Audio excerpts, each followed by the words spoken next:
It drives me crazy that we're all trying to live the protocol life right now and that everything needs to be optimized. What we think is this shiny, perfect solution really doesn't withstand a person trying to get out to school, go to work, manage a sick family member. It falls apart.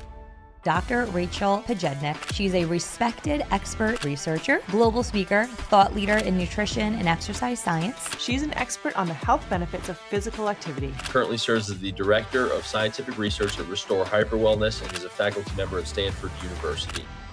We abdicated a spot in this science communication space for so long that we allowed the people that are literally driving us crazy, saying wacky, wild things, to own the space. In these past 3 years, what have you been researching and what have you found? Has anything surprised you? Rachel, welcome to the Ready State podcast. Thank you so much for having me. I am thrilled and humbled. Well, You obviously we don't have know. no idea. Starrett Yeah, knows. we're such fans of you and your work. We were lucky enough to meet at an event that Stacey Sims put on first. And then we both, you and Kelly and I are part of the Stanford Lifestyle Medicine group. And so we've been, our paths have just been crossing. And I've really noticed what a good job you've been doing, getting out there on the internet and onto podcasts and just trying to sort of communicate some real evidence-based, specific and practical health information and sort of try to cut through the noise. So I'm just going to start with this opener question. If you could delete forever one piece of health information that is pervasive on the internet, what would it be and why do you think it's harmful? Oh, there are so many things. I mean, what to really choose from. I think the biggest problem with what's going on in the internet right now, without sort of, really pointing out one particular piece of advice or another, is that there's this idea that there is an answer or that there is a protocol. It drives me crazy that we're all trying to live the protocol life right now and that everything needs to be optimized because, first of all, that's not the way that we live our lives. But second of all, there's almost no data to point to a very specific diet, exercise regimen, sleep hygiene protocol out there. And I think this is what's making people so crazy and confused is that they constantly feel like the message is changing, number one. And number two, they secondarily feel like I can't do these things and I certainly can't do all of them. So if I had to change what's going on in the wellness space right now, I'd say everybody just relax. There's too much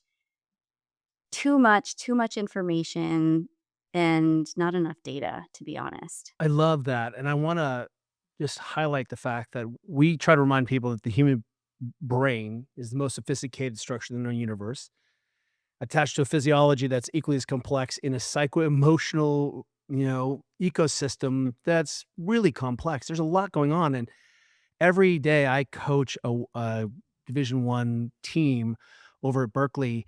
And what you just said is so highlights the fact of what we think is this shiny, perfect solution really doesn't withstand a person trying to get out to school, go to work, manage a sick family member, have to cook for it falls apart. And so what we have is this sort of shiny nuance. And then when it actually meets the real application, when what are they doing day to day?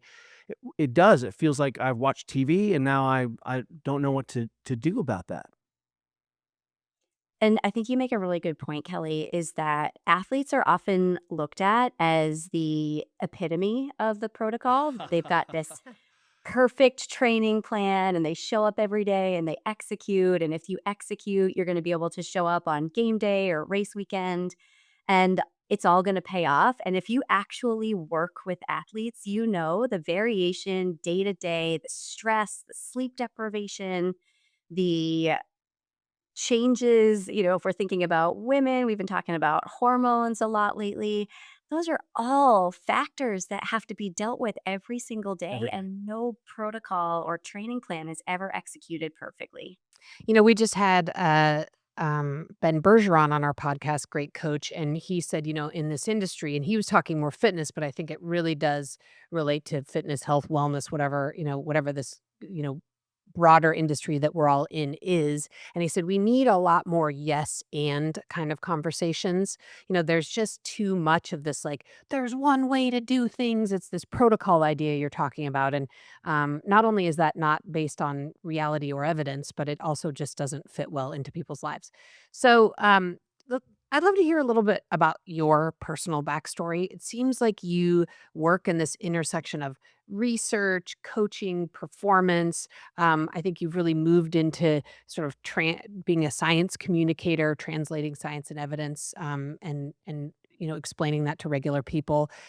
Tell us a little bit about how you got to this point and sort of what are you actually doing every day? It's another really good example of how everybody thinks the trajectory is very obvious. It's actually quite circuitous in my No way. You were like, experience. I'm going over there, and it's just a straight line. So I'll give you the TLDR. Basically, I started out doing my training in Boston way back in the day, exercise physiology. I was a personal trainer, ended up becoming a strength coach, did some really cool work with some teams out there, and really was going down the route of human performance and decided I wanted to go back to grad school. I was actually teaching at the time and couldn't really find a good program for human performance, but stumbled across a really neat lab at Tufts called the Nutrition, Exercise Physiology, and Sarcopenia Lab. It was led up by a guy named Roger Fielding. And they were looking at older adults and muscle. And I was like, I don't really want to look at older adults. It's not really want to do. But now it's a good talk track because I can always say I've been studying longevity before it was hot. Yeah. Um, but what I realized is when I spoke to everybody in the lab is they said, Rachel, if you understand where things break, then you can work backwards and look at, an optimized body and realize where those intervention points are and where things start to go wrong. And it was a light bulb that went off in my head at the time is you don't have to study human performance or healthy aging because it's all one spectrum, one arc, if you will. And so muscle became the tissue that I was studying, and I continued on the very traditional academic track. I did a postdoc. I became a faculty member at a university in Boston. I was on the tenure track. Um, Was that and Harvard? I did my postdoc at Harvard. Yeah. Yes, I did. I like to just put it out there. Yeah, but I did my PhD at Tufts, and that nutrition program is actually one rank higher than Harvard. So Yeah, there we go. go Jumbos. If anyone's kind in the back. Yeah. So I was on this really traditional route. Ended up moving to Vermont during COVID because everything got shook up. And my husband is actually an athletic coach, and he got a job offer out here to coach at Stanford. He's one of the rowing coaches here now. And he was like, Rach, what do you think about blowing it all up and moving out west?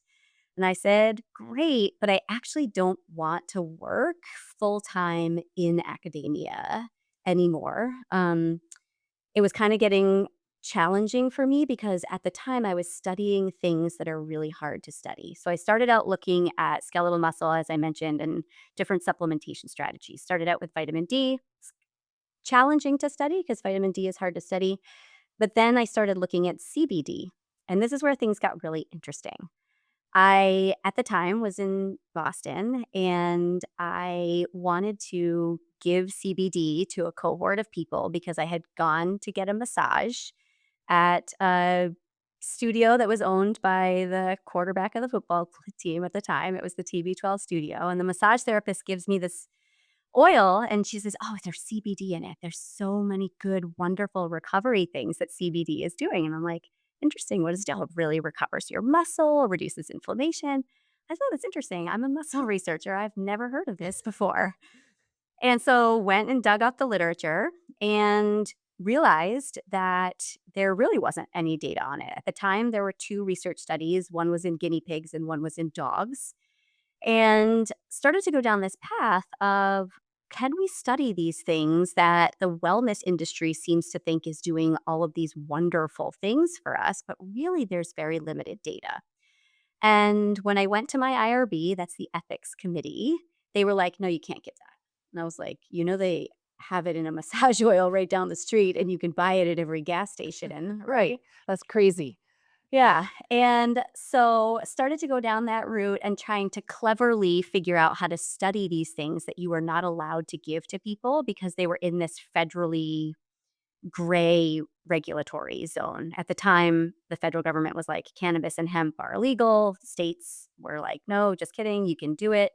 But the IRB was not allowing me to do it. Moved to Vermont, same story. I was trying to study CBD. They wouldn't let me give it. I tried to study cold therapy. They wouldn't let me do it without a physician in the presence of the cold, even though my students were out jumping in the freezing cold river in Vermont and nobody cared. And so when I got to Stanford, I actually took a faculty appointment at Stanford in the human biology department. I'm the director of education at Stanford Lifestyle Medicine.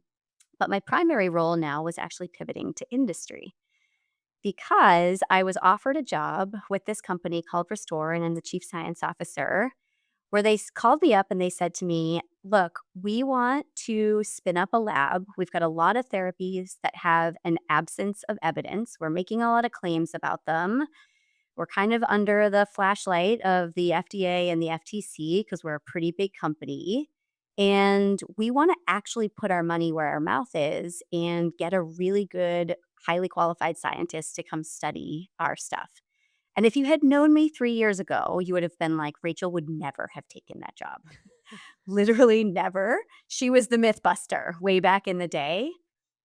But I was offered the job and I went for a walk, as we do when we're trying to work things out. And I was listening to a podcast, and it was a podcast where people were kind of railing against the wellness industry. And they said, what would be great is if one of these wellness companies would pay for the research and actually hire a scientist to investigate their therapies. And I was like, Hey, you're like, okay, weird. Okay, weird. Serious universe? listening. Universe? So I took a leap of faith and I said yes. And when I had my final interview with the CEOs and the founders at the time, I literally said to them, I want it in my contract that I am not here to rubber stamp your shit. I'm going to do good science. I'm going to do it the way that I know how to do it, which is from the very top. And you need to deal with whatever the data actually shows and says. And to their credit, they said that's exactly what we want. We want to be transparent. We want to basically put a firewall between what you're doing and what we're doing kind of in the development and R&D side. And so that's where I've been in the past 3 years, is transitioning from this really traditional academic route into kind of a role of a Trojan horse in the wellness industry to see if we can bring some good data and communicate some good science to people that are really just trying to help themselves stay well and get better. So tell us what, in these past 3 years, what have you been researching and what have you found? And has anything surprised you? So we have 4 or 5 papers that we've published in really good journals, very similarly to the way that I would study in my lab in academia. We looked at one for cryotherapy, which had very little data and inflammation, and showed over time that cryotherapy does seem to have a signal to reduce inflammation. We looked at, this was very controversial, we looked at compounded GLP-1s to see if we could use these therapies that at the time a couple of years ago were the alternative to these prescriptions that were really, really hard to get, to see if the weight loss would be the same. And I study skeletal muscle, if we could preserve skeletal muscle through a really strong coaching program, which we were able to do. We are looking at some B vitamin derivatives. So you've probably heard NAD and NR. We just had the very first manuscript ever published on IV NR because somebody had to do it to figure out if it was safe, number one. So that was the paper, was to understand safety parameters. So we're kind of poking holes in a lot of different places where people are accessing their wellness care right now. I love this on so many levels. And one of them is it is very difficult to take what we're learning in sort of science and sort of rigorousness and veracity of approach. And then you have this partner who coaches mutants. And you really get some insight into what those kids hear, what they see, and how difficult it is to translate the lessons that we know are legit into fundamental biology and performance biology. And we love performance as a laboratory because you really do see that when the margins are small, we can see effects and we start to see inputs and outputs much differently because at low loads, low stress, low biologic imperative, you can kind of do whatever you want. The body is very tolerable. And so but at the high levels, we have mutants who like it really does matter. If it makes a difference, it makes a big difference. When you are now sort of thinking about science communication, because I think that's got to be the place where this really became important to you, is like you have this partner whose life is, I mean, Juliet was a rower at Cal, go Bears, and no rivalry there at all. None. But how do you start to also realize that traditional academia has not done a good job of translating? Because it's easy to be like, wellness community. And I'm like, okay, well, what are we learning from Stanford and how do we transmute that? Because that hasn't been part of the directive of science and communication. I think the first person. Yeah, in fact, it's kind of been the opposite. Like it seems like that's changing. But I remember talking to Jessica Nurek, and she said when she first went out and She got slammed. yeah, that she got slammed by her fellow scientists as like it's below you as a scientist to be on the internet doing this communication. Yeah, and I want to hear sort of how you think about this evolving role. But one of my friends, Greg Cook of Functional Movement Systems, said, "Hey, if you're not the local expert in movement and you're a professional person, there will be a local expert emerge, and that person probably has zero training and is very bro science. So you might as well step into that role of expert." It's something that I think about all the time is, yes, when you come up in traditional academia, flirting in these circles is very frowned upon, and being active in these circles is kind of shunned because we talk to other academics. That's the way that we've been trained. We don't say words like boost or Optimize. detox, optimize, right? But that's what the general population uses for words. And so I think Jess does a really good job. Jess Nurek does a really good job of this, is making complex nutrition policy is kind of her shtick, really accessible for people to understand. And it's something that I recognized in myself years ago. I told you I was a teacher. I actually taught middle school for a couple of Bless years. your heart. They were awesome. I loved it.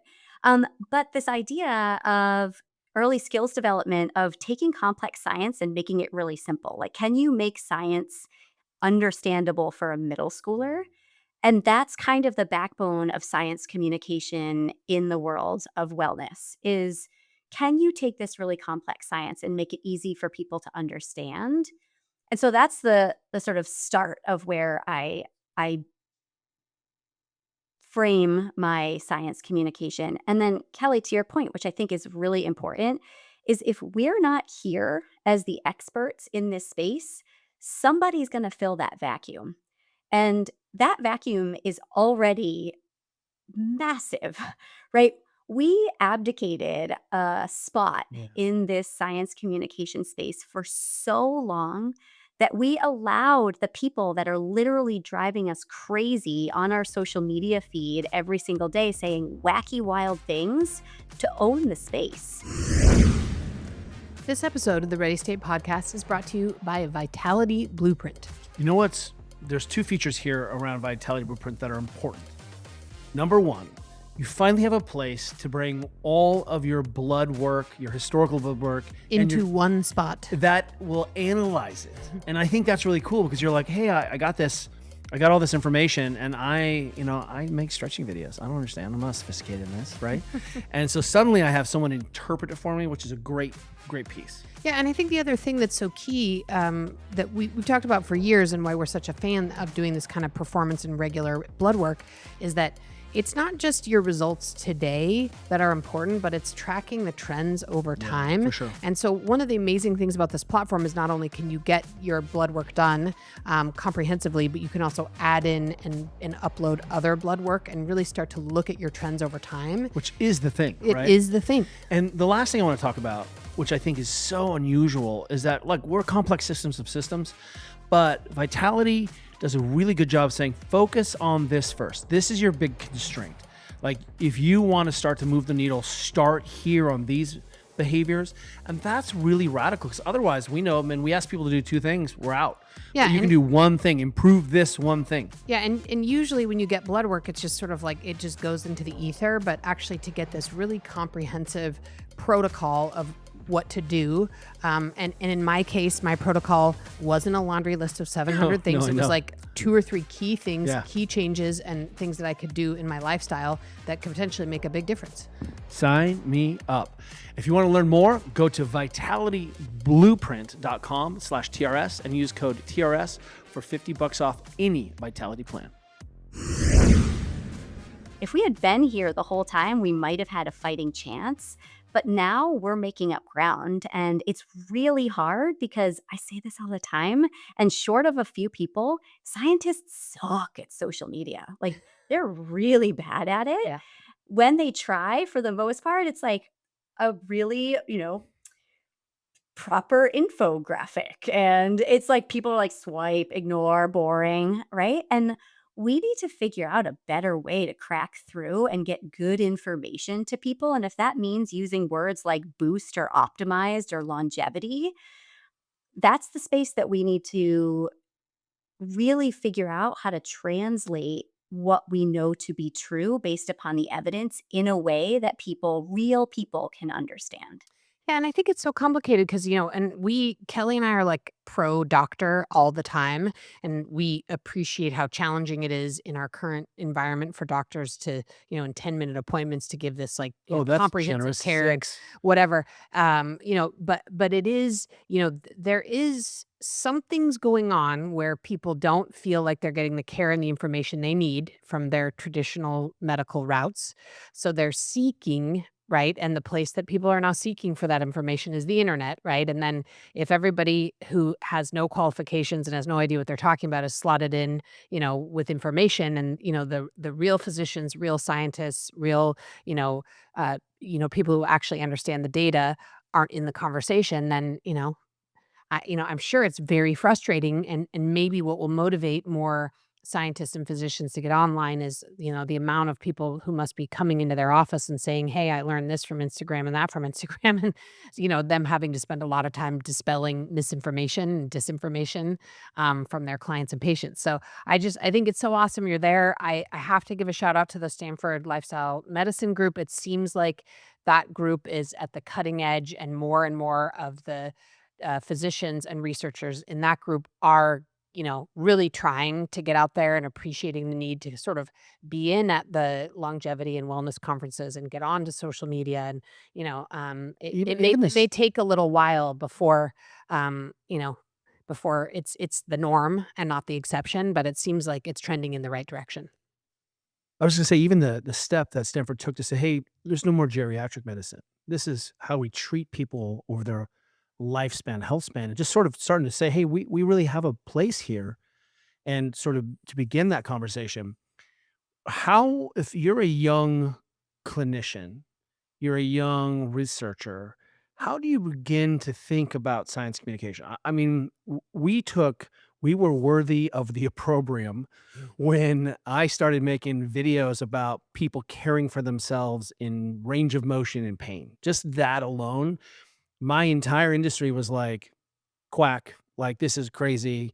And it's taken, almost 20 years for now. I am, working with the APTA. I'm invited to speak. Like, it Yeah, but I was. mean, at first, Kelly was like, in the traditional physical therapy world, he was like, the pariah, and what is he doing? And he's giving away all this proprietary information. Right. And it was weird. So I remember just thinking, well, this isn't serving the people I'm working with. I have to do a better job of taking this and transmuting this so that people can do it on their own.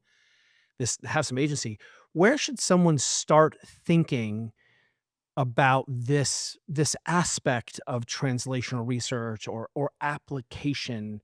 Because it is daunting. Like, what it's like to be a young, underpaid undergrad, postdoc. It's not like you're like, hey, in my free time, let me just start this other side hustle. It's a lot.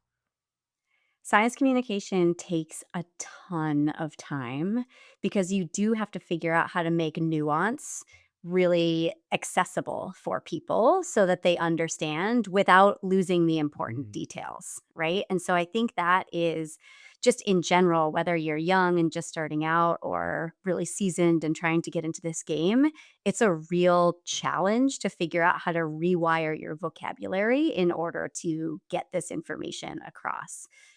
Now, as far as getting started, I think one of the things that you really need to recognize, and we all need to kind of come to terms with, and you highlighted it just a second ago with your own experience, Kelly, is this idea that there is a really pervasive friction between these two worlds of traditional healthcare, academia, research, and where real people live. And so one of the things that I think about all the time is how can you have a foot in both worlds and really think about bridging the gap here? Because as you also pointed out, people are going to their providers and they're not getting the information that they want and need. And it might not even just be like, hey, what does this peptide do? Or should I put a red light mask on my face? Or like, should I use a PEMF mat, right? Which is all the kind of like fringy stuff that's going on in the wellness space. It could just be like, hey, is this like, should I be eating saturated fat? Should I not be eating saturated fat? Like, really simple stuff that people want to know. And what I find frustrating is that the healthcare space operates kind of like within their own confines, and they've been trained very purposefully to stay within the guardrails, right? Like, do not color outside the lines. And that's very frustrating for people because they live on the margins oftentimes. And so when you go to your doctor and they say, oh, well, that's probably not going to work for you, that's not what the data shows, people leave and they're like, well, what the frig? Like, what should I do then? That's right. And the other part that I find frustrating in the healthcare space is kind of a lack of curiosity of what people are actually doing in their day to day. And oftentimes people will say, I'm doing this, taking a supplement, doing this particular exercise regimen. And the doctor will kind of be like, well, why are you doing that? There's no evidence to support that. And I have to say, as a supplement researcher, and I've been researching supplements for almost 20 years now, I find that lazy. I'm throwing a little stake in the barb, that's ground fine. here. It's a little barb. We know that there are plenty of supplements that work, particularly for what did you call them? The our athletes that like see the 1% mutants, particularly for the mutants, right? Where like they're looking for that tiny edge, right? They're looking for you'll appreciate this expression, Juliet, is the bow ball over the line first, Yep. right? And that is real, and that does work. And so I find that really frustrating on the healthcare side of the house. On the wellness side of the house, I get really frustrated in the absolutism and the answers that they are so convinced are correct. Going back to this idea of protocols. Oh, if you have this particular condition, this is the answer. No, 100% no. And this is the problem, and where people get confused is that person X is saying this is the answer. Person Y is saying, no, no, no, no, no, this is the answer. And person Z is saying, everything you've heard up until this point is wrong. Your physician is wrong. This person is wrong. And people are like, who the hell should I trust? My doctor doesn't know what I'm talking about. The wellness industry is telling me 6,000 different things that I should be doing. And people are left in the middle navigating for themselves. And I find that to be putting these two worlds together. The most frustrating thing overall is that the real human beings that are truly trying to seek care, and mostly in the case that we're talking about preventive care, how do I keep myself healthy for the long span, are really left navigating all of these conflicting messages from people that they're trying to trust. And at the end of the day, they're turning to self-experimentation, to maybe like guru in their life that they kind of attach themselves to. But at the end of the day, most people are really just frustrated and confused. Are you saying serial anecdotal empiricism is not as rigorous as we like? I don't know where that just came from. One of the things that Stealing that. That's good. one of the things we discovered is we almost had to create a whole different lane of performance therapy Yes. that we didn't wait until the person's shoulder was so bad that they couldn't occupy their role in their family, couldn't go to work, couldn't do their job, right? Like medical emergency level. And that was where most people are having these interventions around tissue health, inflammation, swelling, pain, loading, all those things. And Juliet and I finally just kind of were like, okay, this thing doesn't exist. Let's go ahead and just create a different field where we're looking at observable, measurable, repeatable phenomena. And I think this is where so much of this science communication needs to go, is like, what are the objectives that you're actually looking at as a person? Because I feel better. I'm like, that's cute. That I believe you, but can I see your wattage change? And I think one of the things we figured out was that early on when we wrote Supple Leopard, there were really like just two things we could measure. And one of them was your range of motion, which everyone agrees was relatively the same within, let's say, 5 degrees, right? And then we were like, and wattage and power and output. And so we could measure those things and we could say, hey, these things got better when you did this. Let's continue to repeat that. And I think that leads us back to one of the problems with health is like, how do you measure health? And how do people measure brain fog and all of, cortisol burnout? And when you're thinking about these things, do we need to recognize that maybe our traditional medicine models don't serve us because they are really managing complex disease, which happens for humans, and that we almost need another track? Help us understand, are we misusing sort of a traditional science kind of and wellness and health? And what the hell should people be tracking? Because if they can look at SaO2 and blood pressure, we can expand that and just say, hey, this is normal for everyone.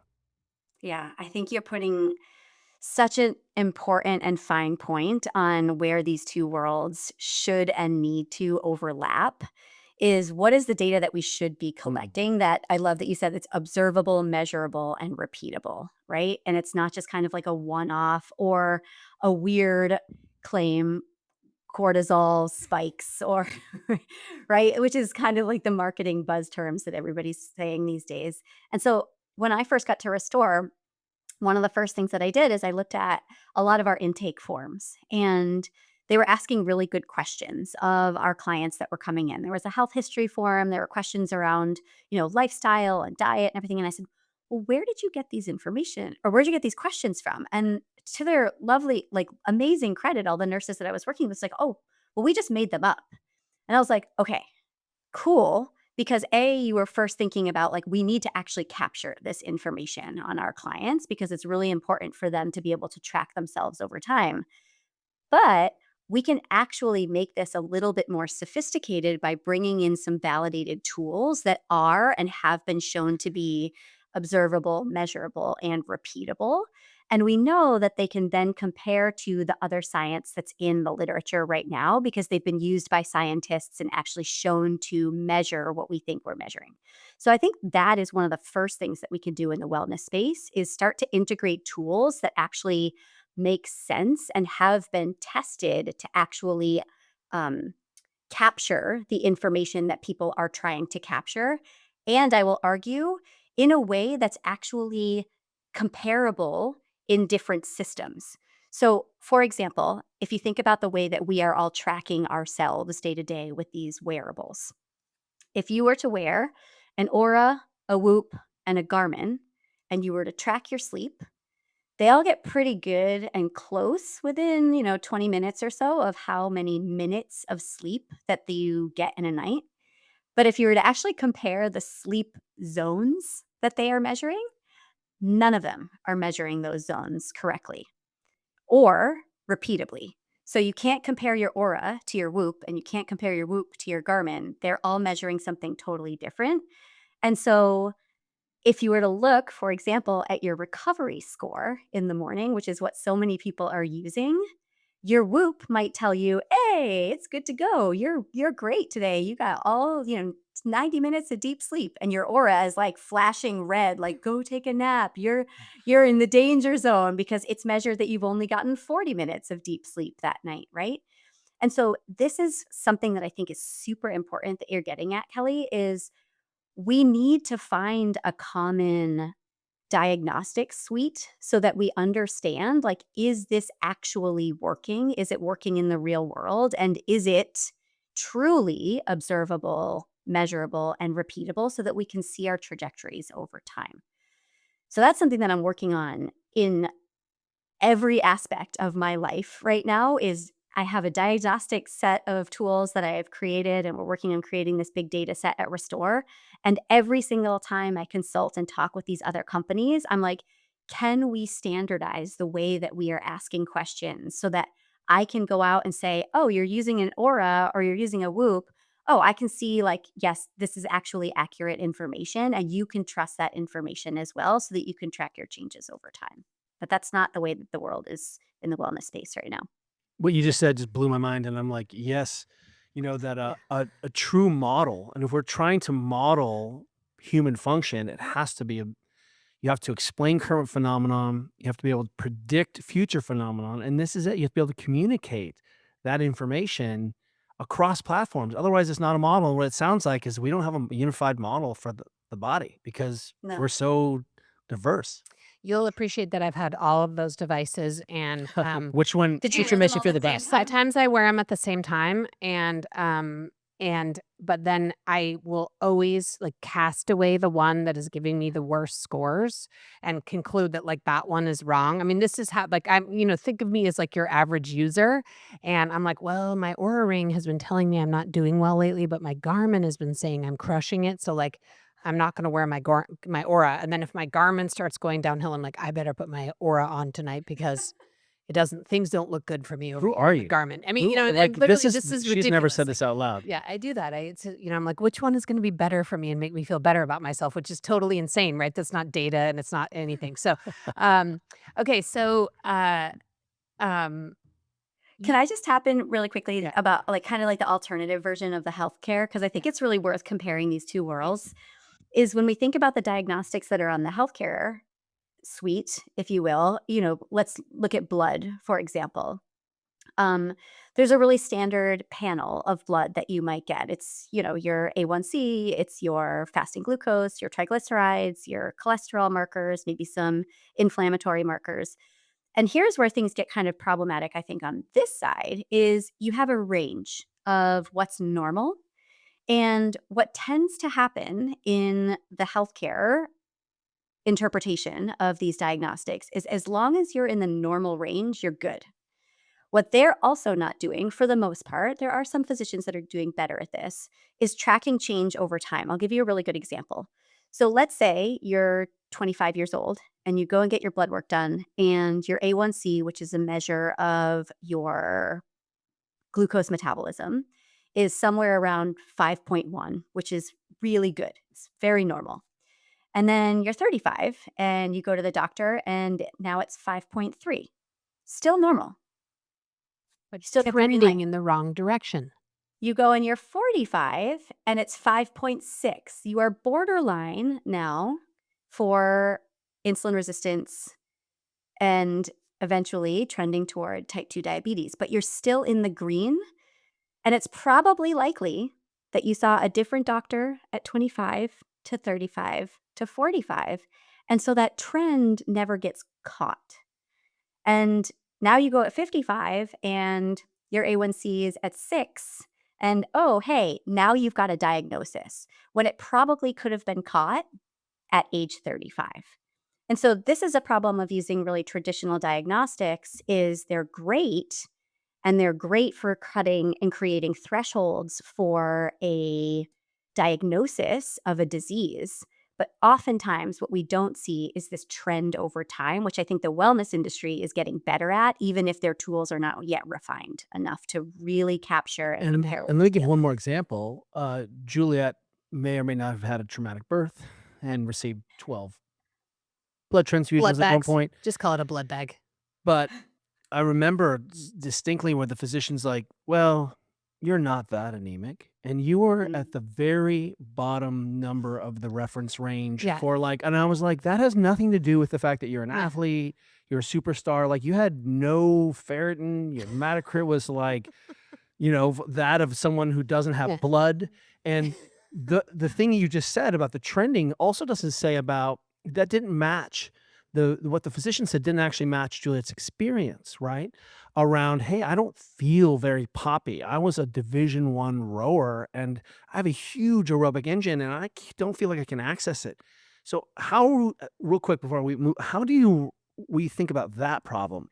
Because then I know that's functional medicine and putting people into these ranges, but that range goes in both directions where people aren't catching that, or we don't know you well enough, or hey, that's good enough. And is good enough the place for my primary care? But if I'm interested in performance, I should have a performance physician. Is that even possible? I think it's possible. I think a lot of doctors, especially after working in the lifestyle medicine space for a really long time, which is kind of adjacent to the functional space, a lot of doctors are really becoming disaffected with this system, right? They didn't get into medicine to, type into an EHR for 15 minutes while their patients, kind of like rattle on, and they have to ask them all these questions that are in the check boxes that are And that was an on the electric screens. health record, everyone. EHR. Yeah, sorry, electronic. Yes, electronic health record. So I think a lot of doctors are also getting frustrated Yeah. with this system. The good thing about the healthcare system is it's repeatable and consistent, right? So if you go get your A1C done at one doctor, you can trust that the test is comparable to the other doctor. The problem is the communication starts to break down. And to your point, Juliet, like, okay, if you're at the lowest level of all of these markers of iron homeostasis and you're normally somewhere in like mid to high level, you might have been flagged as normal, but for you, that is not normal. Very dysnormal. Yes. Yeah.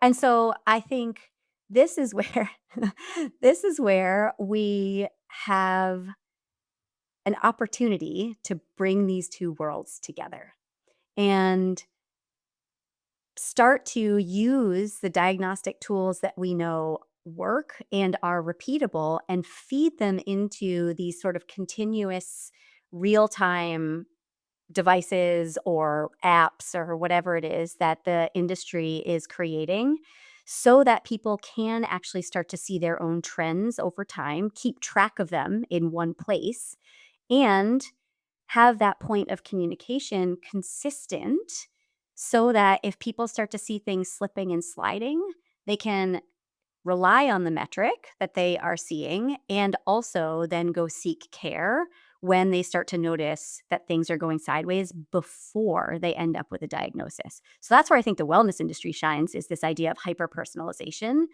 We're not there yet, but we are trending in that direction, and I'm really excited about it. This episode of the Ready State podcast is brought to you by Momentous. You know what's super cool? What? Caroline Starrett takes a protein shake to school in the morning. I have one. That's the one I'm gonna call Peak Father. Yeah, and I think the what I'll say here is that aside from all of the technical benefits of eating enough protein, one of the key things is actually finding a protein powder that you like and tastes good. And I think that's one of the amazing things about Momentous protein powder. I'm obsessed with the strawberry, but Caroline, our daughter, will mow down the chocolate protein like it's her job in life. Yeah, and I think I can't stress enough that you and I have the protein test. Can you put it in tepid water? Yeah. Does taste good. Yeah. But imagine you zhuzh it up a little bit. Maybe add a little piece of banana in there. Yeah. And then she's like, whoa, it got some micronutrients in here, Dad. But I ate all the sneaker creatine in there. Collagen. It is a delivery no system. idea. She has no idea. She's never going to listen to this, but I am secretly sending my daughter out prepared. And what's nice, though, is, kids have low drive to eat breakfast anyway. Then at least They're supposed to still be asleep. in her first period, she's got 40 grams of protein down. And I'm like, I don't know what's going to happen at lunch, but it doesn't matter. Yeah, but the key there is it is a really tasty protein, powder. So we could call it the Caroline line. Like just the fact that will Caroline eat it? Yes or no? Mikey likes it. Test. Dude, those of you who are old enough to understand the Life commercial, Caroline is that person. Yeah. So if you're looking for a tasty, easy to drink and mix protein powder, this is the one. Skadoosh. If you want to learn more, go to livemomentous.com/TRS and use code TRS and save up to 35% on your first order.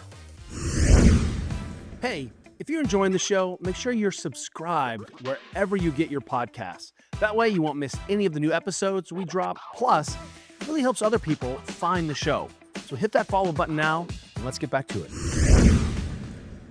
Yeah, and ahead. I was just going to say, I mean, there's a lot of fringy stuff that Kelly and I are not fans of, but just because we've tapped into this blood work piece, I mean, we really got on this. We actually really started working with this very early independent blood work company like way back in 2012, and Kelly and I actually really started doing more regular comprehensive blood work sort of outside of the traditional medical care system, and starting to see that like if you can actually start to track trends and changes and maybe make some alterations in your lifestyle or your medications or whatever you're doing before things start to go south, like it really can make a big difference in your overall health.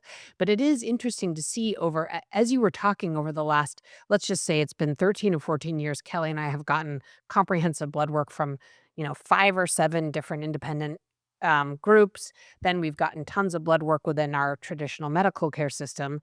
And you're right, none of it is in like, there's no single source. So I could go over into my one medical and see some years of trends, and then I could go back into my Kaiser for some years and see some trends. And then, right, but there really isn't this like single source of truth. And so from a blood work perspective, it is interesting. I just never thought about it like that until you said that we really don't have a way, because we all are changing insurance and trying, we get something from this company and that company, and right, there's no way. So maybe that's a business for someone right there. But but anyway, I guess, one of the things I love about your work is how practical you are. And that's one of the reasons I love following you on Instagram and, tracking all the work you do. And and again, I know that you're not someone, and we all, I think, are sort of critical of like this. There is one protocol, um, but I think there's some basics we can all agree on.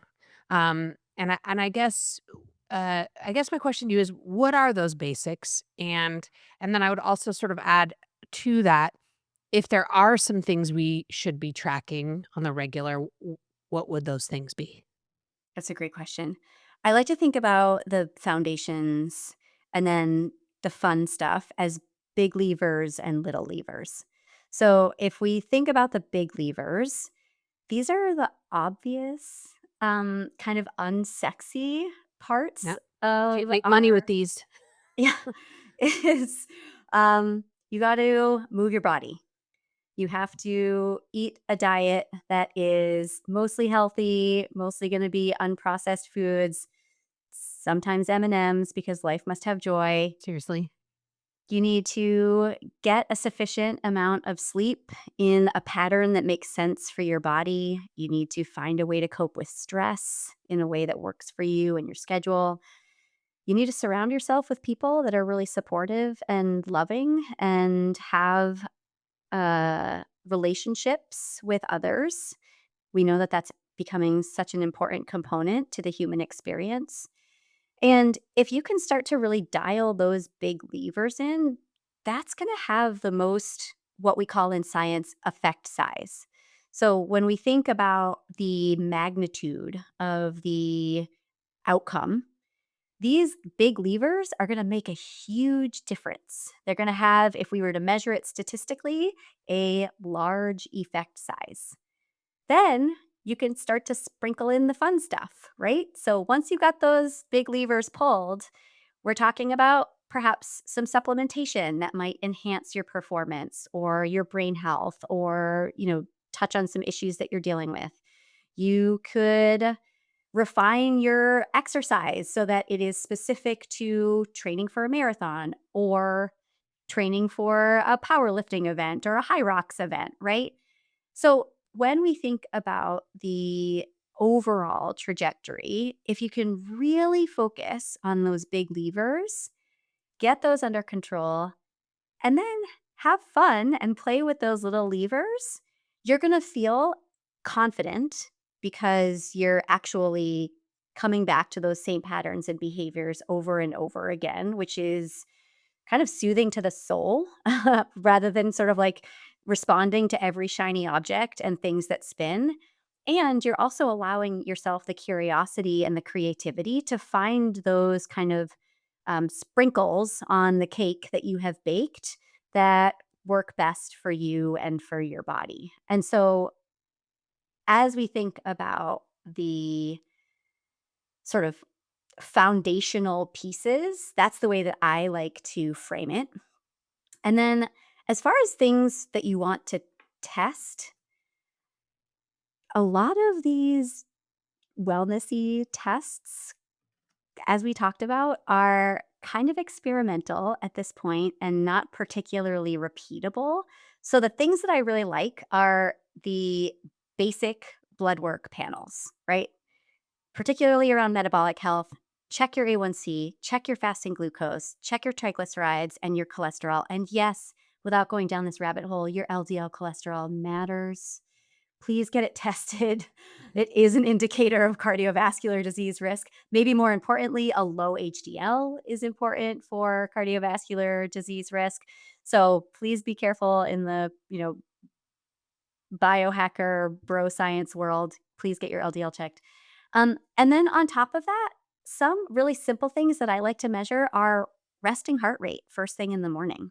So if you are consistently at a resting heart rate of, let's call it 55 when you wake up first thing in the morning, and 3 days in a row you wake up and you're at a 65 or a 68, something's going on there, right?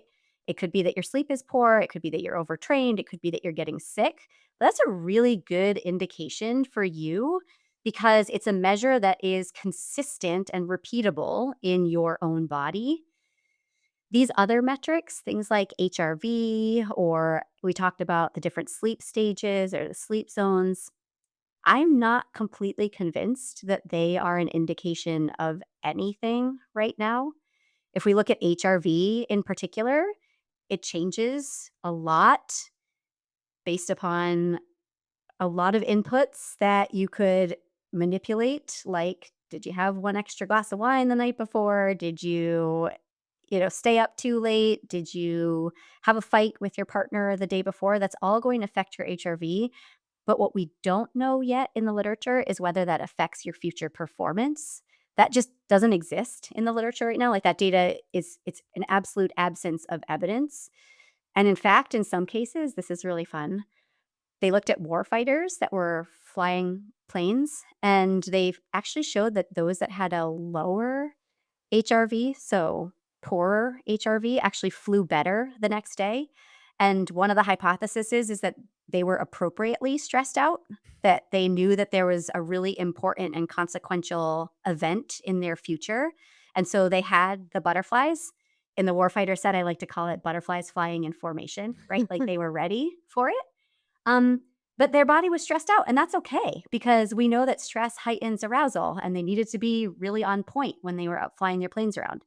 So stick with the basics, even with the diagnostics. If you get those dialed in and you really learn your own body and you can follow trends over time, you can start to see very clearly where things go wrong. And Can I just go? please go ahead. Well, Jen. I was just going to say this is more of a comment, and then I'll let Kelly ask his question. But thank you for saying that about HRV because we actually coach real people, and right, and that's also could be a whole other side conversation. The intersection between like all this talk we do and then the reality of coaching actual humans.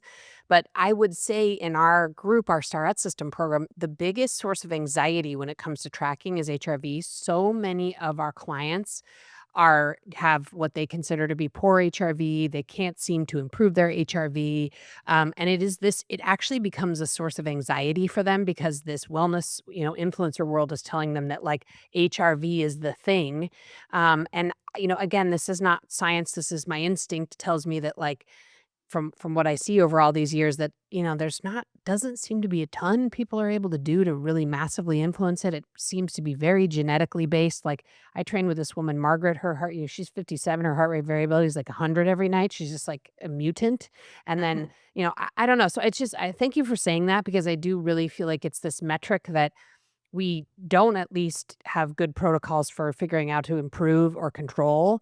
And it does actually cause people the people who are tracking, it is causing them a lot of anxiety that it's poor. And it's poor in a lot of people because usually the people are tracking are people in their like 40s, 50s, 60s who are peak job, raising kids, stress, busy life. And, it's just not awesome. I'll just tap in really quickly, Yeah, Ken, do. before we ask your question, if you don't mind. When many of the groups and the athletes that I work with, we actually recommend to them, especially at peak performance times, that they stop wearing their wearables. And There was actually, I believe it was the WNBA, they said, don't, like, do not wear your wearable before big games, before championships. Because what happens is you wake up in the morning and you look down at your watch and you're like, oh God, I am not primed to do my thing today, right? I'm not primed to show up. And what it does is but before you even put a foot on the ground in the morning, it biases your brain to believe that you're not able to perform at your own peak at every, the peak that you have been training for every single day. And so we actually recommend that you don't wear those wearables at times that it matters. And I'm actually working right now with a group that's trying to help the women's USA cycling team start to track their progress and nutrition, and align their diagnostics with their training so that they can dial in and dial out training based upon where their body is.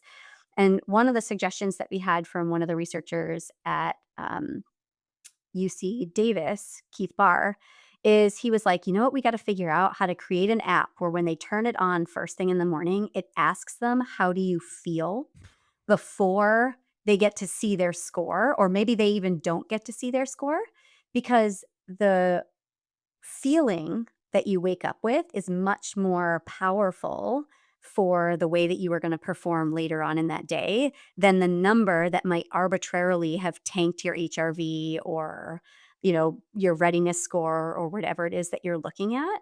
And so if you can bias your brain to be like, hey, I feel great, and then you open your score and you're like, ooh, all right, Whoop does not think so. You might be able to kind of overcome that initial negative bias. But that would be my suggestion as well, as far as like a trackable piece here is, yeah, there's all these, objective diagnostics, but you can also think about subjectively waking up in the morning and just frankly asking yourself, how do I feel today? And Yes, that's a great way to start the day. Kelly and I developed this scientific test a long time ago that we ask ourselves, do we have a desire to train? It's deep science. And because we both have a strong desire to move, we're like movers, we have a strong desire to move. And so if anything, we're going to override that when we shouldn't be, when we should be resting. And so we started asking ourselves like 10 or 15 years ago, like, wake up in the morning, don't look at our devices and say, like, do I have a desire to move today? And on those days when we just are like, oh, I have no desire to move, we actually listen to that. And it's not scientifically validated, but it does really seem to work for us. We should validate that. I Yeah. think that would be really fun. How do you feel? What? Wait, whoa, whoa, whoa. Well, I just want to highlight the wisdom that you just dropped. That was exactly what I was going to just circle up on. And, Great minds. I just had a conversation with a woman who is very high level player, captain of an international team. She's on her way to European championships. And she's like, hey, I think I'm interested in getting a watch, but I'm worried it's going to tell me I'm not recovered. And I was like, it's a training tool. We don't look at like, oh, your bench press went down, you're going to not be able to play. I mean, it's just, it's crazy. And I just loved that. And I want to highlight for everyone the real world application of being on a team with real people. And I don't mean just in sports. I mean, like, you think about your group. That person has a sick baby. That person has a sick parent. That person just is jet lagged. You still got to show up and do the thing. And I think that's, almost, we almost call it like plausible deniability. We're like, well, it wasn't, my metrics weren't good. I'm like, turns out you had crap genetics, crap coaching, crap preparation. But, you have to show up and put that, bow ball over the line first. And it's agnostic about how you got there. And I just love that reframing, because it is hard to take this personal information and here's the rub, translate it into something that I can do. Because I'm like, okay, what did you do about it? Well, you still ate 2 bags of gummy bears today for dinner, and and as all the things you said, all the big levers aren't getting pulled, and you're just measuring crap. 100%. And that's the part that I think with all these diagnostics, if we kind of like loop it all back, is like there's such opportunity here. And then there's also such a cavern to fall into if you're not really careful about the way that you use and interpret that. There's got to be a like this. I think it's like orthorexia, orthosomnia, right? Where you start to worry about your health, and then you start to perseverate on your sleep. There's got to be a a disease where you worry about worrying about the sleep. You want to know something really interesting? There was actually a report that Lululemon put out in 2024 where they were talking about the global state of wellness.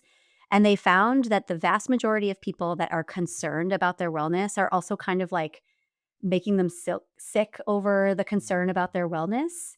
It's kind of like the rexias that you're talking about here, right? Is that like there's wellness rexia here with being so concerned that you are optimizing and that you're doing all the right exercising and that you're exercising hard enough and you're eating the right diet is actually a vicious cycle for people rather than a virtuous cycle in many cases. I like I that. love that. Yeah. Okay, so I know that you maybe I don't know if you're trying to retire your role as a Mythbuster, but I Never. would Not at like to all. see Not it. at Maybe all. this can be a bit rapid fire on a couple of topics. Right. The first one, and I know you just wrote a great Substack article on this, and you can get on the internet on literally any day, and you're like, yes, you should do more zone 2, and zone 2 is the source of all longevity, and then it's like, no, women shouldn't do zone 2, and I mean, it's the zone 2 thing is like it's one of the questions Kelly and I have to answer to a lot in our own coaching and working with people. So, can you give us a sort of rapid fire, like, how do we think about zone 2? And, if we don't do it perfectly, are we all going to die? Yeah, 100%. So I am an aerobic athlete for the most part, and I wrote this Substack that the headline was basically most longevity influencers have no idea how to actually train because they're all using this idea of Good zone clickbait. 2. Good job, Yeah. scientists. I love Yeah, it. yeah, I'm working on it. Um, so, like, most people are talking about zone 2 like it's some magical, like, mitochondrial unlock. Like, you sorry, I'm, like, giggling over this now, but you train people, like, zone 2 it's the place where you practice your skill. It's the place where you get your body really used to the motion, whether it's running or cycling or rowing or swimming.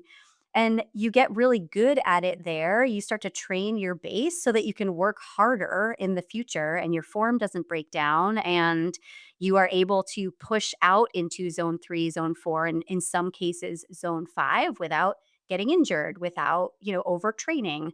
And I just it makes me giggle that this has become the biohacker like aerobic exercise. And the other part that's really funny is zone 2 is not even the best training zone for mitochondrial growth or efficiency. Like if you want to increase your aerobic capacity, you actually have to train Work at hard. these higher Yeah. And so I it's and then Juliet, to your point, like you've got all these people being like, oh, but women shouldn't do zone 2 because they're already aerobic animals and like the whole thing. It's just like, dude, just go for a run. Like what that's what you need to Thank do. you. You're Go a to the wreck gym. athlete at Yeah. best. Yeah. Like, let me just be clear, everyone. Like, I know you think you're legit, but you are not legit. And don't worry about the zone 2 if you're not even training hard 3 hours a week in the first place. Yeah. Okay, and Love it. then my next myth bust, this is next and Word. last, next and last. I think you also wrote a Substack about this. What do you say to people who are like, well, I read that there's lead in protein powder, so I can't eat protein powder? Yeah. How do you approach that question? I bet you get it as well. I do get a lot of nutrition questions because that's kind of one of my shticks, particularly with the lead and protein powder. That was a bit of a sting operation for sure, where, people were going after these companies and really trying to, bring them down at some level. I do think there is utility in some of these testing um, protocols. I'm trying really hard not to use that word. Um, you do want to get you do want to take supplements that are third party tested, right? That is Yes. really important. And the thing that was interesting about the protein powders that I don't think got translated very well is the reason why the ones that flagged really high in lead did is because they were highly concentrated plant proteins. And lead and other heavy metals occurs very naturally in soil. It's not nefarious. It just lives there and it gets sucked up in some small amount into plants. And so when you hyper concentrate anything, that is going to hyper concentrate everything that is in that particular, original form.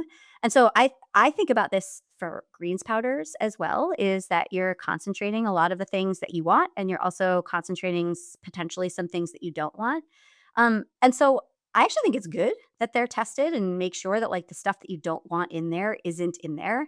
And honestly, the supplement world, this is another podcast. We're going to Yeah, need it's a whole another hour yeah. for this. It's it's pretty unregulated and you do need to be careful out there. So make sure if you are taking supplements, even if it's something as simple and benign as a protein powder, that you are just double checking to make sure that it's been tested, that what's in the bottle is actually in there and that there's nothing else that is contaminating it. Shout Here out on that. NSF for sport. Here, We here hear on you. that. Yes, NSF for sport. Yes. Great one. This episode of the Ready State podcast is brought to you by LMNT. We just had on the amazing Dr. Rachel. Well, actually, on this episode, Yeah, right. we're having on. And one of the things we asked her is like, hey, could you give us an idea around a personal experiment that you can run? Yeah, Right? just on your health. And she said, you know what? Something I do with all my students at the university. She's like, the course of this nutrition, I have them change one thing.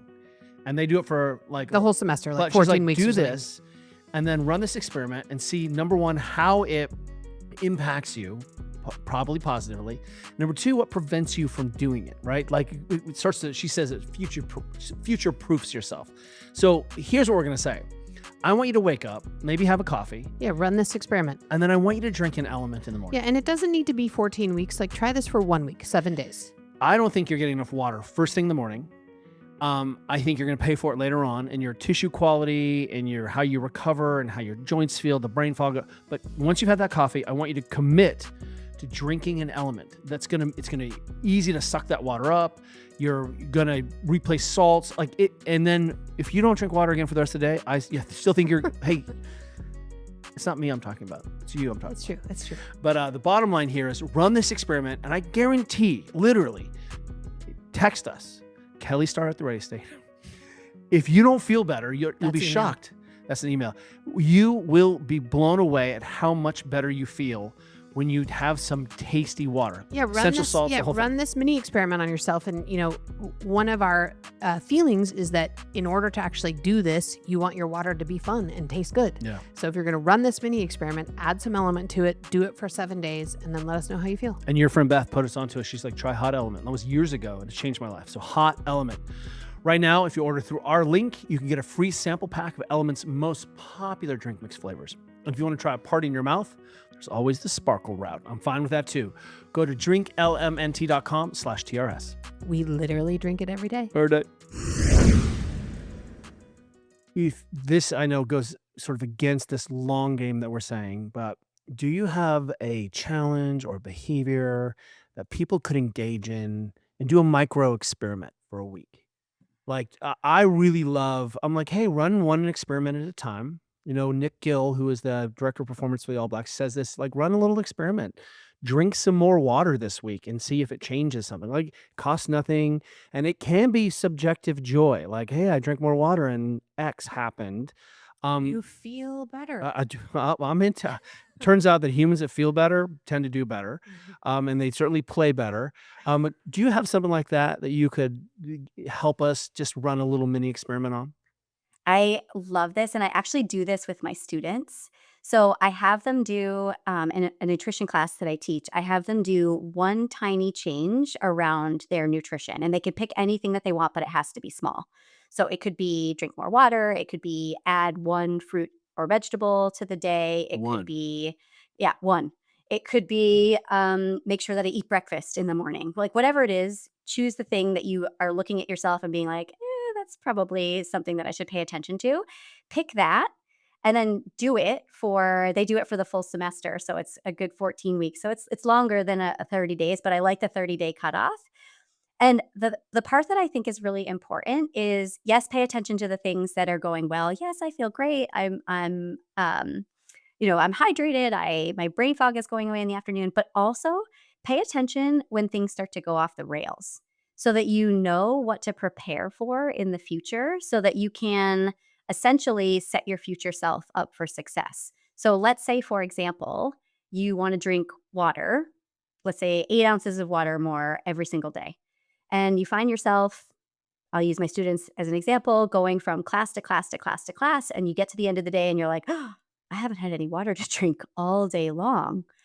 Recognizing that A, that's a pattern that you need to break, but B, what can you do in the day to set your future self up, let's say tomorrow, for I carry a water bottle with me, or An apple in my bag or something. Exactly. So it teaches you how good you feel when you hit that behavior, but also teaches you to recognize the moments when things might go sideways so that you can preempt them. And the phrase I like to use, set your future self up for success. I love that. And I think that just sort of circles it up so well with what we started with, which is this I think overarching idea that there isn't necessarily there's some important principles that we discussed and basics, these sort of big levers that we all need to follow, but there isn't really one size fits all perfect protocol that everyone should be following. And part of figuring out what is going to work is doing these little self experiments, because what exactly works for you from a training and nutrition perspective might not work exactly for me or for Kelly. And I do think part of it is this sort of self experimentation and then sort of accepting and realizing like these are the things that work well for me. And then you can put that against objective data. Yes. My bone density is going up. Right. My muscle mass is going up. Right. Then we can say, all right, it's different kind of input. All roads lead to Rome, but a lot of roads don't go to Rome. Yeah, exactly. Exactly. Okay. So A lot of roads can drive you straight into the ocean. Yeah, You gotta exactly. be careful. Okay, so our last question we ask all of our guests is help us add something to our infinite shelf. And that can be a book, a show, a piece of music, something you're enjoying listening to, watching, reading that we can share with our Obsessed audience. Obsessed with. Favorite book, anything. This is an excellent question. Um,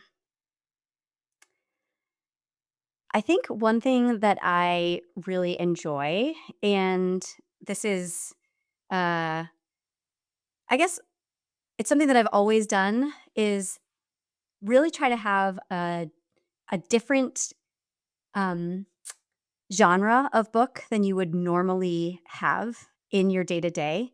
And for me, this is hilarious. And I can't believe I'm admitting this on a podcast right now. This is, I feel like you guys would fall into this category with me. Like, oh, I lean in toward the health podcasts or the health books. Supple Leopard is obviously on my bookshelf.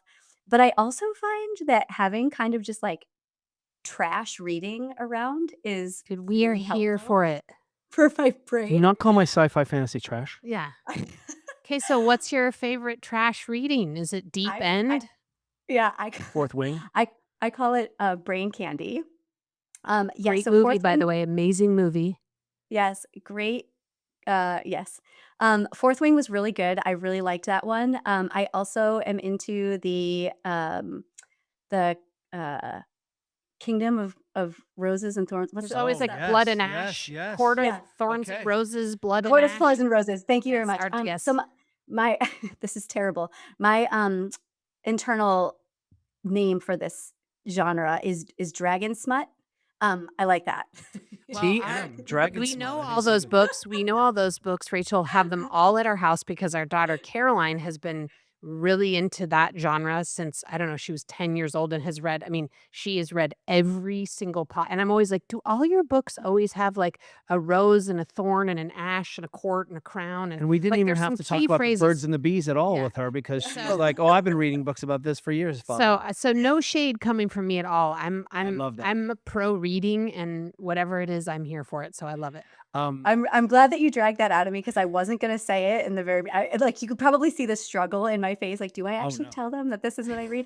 But I will say in my defense, and science is my love language, so I will wrap it up with this: is that there's actually some pretty good data that shows that reading nonfiction is really good for your brain, especially if you're kind of a straight line spreadsheet thinker like I am, because it unlocks creativity and it allows you to kind of like disassociate from the day to day part of your life, which is quite good for your brain. I'm not a brain scientist, but that's what I read, and that's my confirmation bias for my. I love it. I love it. my Sign me fiction. up for confirmation bias that love is around smutty dragon lore. I think that's so good. Well, total honor and pleasure to have you, and keep doing what you're doing out there on the internet and your Substack, and tell people where they can find you, follow you, learn more about your work. Thank you so much for having me. This conversation, I think, is so important for real people, and I'm very grateful for the platform. People can find me at Rachele Pojednic on the socials, rachelpojednic.com. I keep it pretty simple. It's kind of a complicated spelling, but if you start typing it into Google, it should probably you're the come up. only one. It's pretty unique. Yeah. Awesome. And just shout out to your Substack as well. It's great. If anyone's looking for great practical and evidence-based thinking around this health, wellness, longevity space, it's a really great place to go. So enjoy it. Thank you so And much. lastly, I just want to say to talk of bulls is not the same thing as to be in the bull ring. And good job being in the bull ring, talking the talk, communicating to us mortals, and translating this experience and all of this information into things that actually make a difference in my life. I really appreciate it. I'm so grateful, and we need more people in the arena. So let's go. There we go. Let's go. All right. Thank you Thanks so much. again. Hey, Kelly and Juliet here. If you're ready to feel strong, move freely, and have a body that's built to last for life, we've got something special for you, the Starrett system. It's our 12-week strength and lifestyle training program. We designed it so you don't have to guess what works anymore. We blend strength, mobility, and recovery into one smart system that actually sticks. Over 12 weeks, you'll train with us and learn from our expert guests, build strength, lose the stiffness, wake up with more energy, and finally feel in control of your body again. If that sounds like your kind of move, go to thereadystate.com/system to apply. We'd love to help you show up stronger, more capable, and ready for anything life throws at you. Let's make it happen. We'll see you inside.